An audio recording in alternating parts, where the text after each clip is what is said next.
Mardi prochain, les députés européens éliront le successeur du social-démocrate Martin Schulz à la présidence du Parlement. Première force politique de l'hémicycle, les chrétiens démocrates du Parti populaire européen sont passés à l'offensive. Le président du groupe, Manfred Weber, a rappelé l'accord signé en 2014 avec les sociaux-démocrates, mais aussi avec les libéraux. Ce document prévoit qu'en échange d'un soutien à la reconduction de Martin Schulz en début de mandature, la présidence devait revenir en 2017 au centre droit, une mise au point en guise d'avertissement. Je voudrais dire qu'il est clair qu'en vue du vote de mardi, que tous ceux qui ne respectent pas le partenariat des forces pro-européennes et qui ne respectent pas cet accord, tous ces groupes sont responsables de l'influence que pourront exercer par la suite les forces anti-européennes et extrémistes.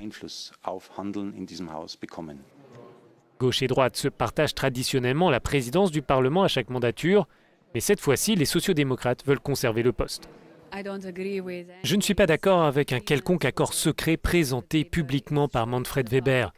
Le Parlement européen est une institution démocratique, nous avons une élection et les sociaux-démocrates ont leur propre candidat, c'est Jenny Pittella, et nous sommes unis pour soutenir cette candidature. Le libéral Guy Verhofstadt est le troisième homme de ce scrutin. L'ancien Premier ministre belge se dit être le seul en mesure de rassembler les parlementaires de gauche et de droite. Mais le rapprochement avorté en début de semaine avec les eurosceptiques du mouvement 5 étoiles de Beppe Grillo aurait compromis ses chances.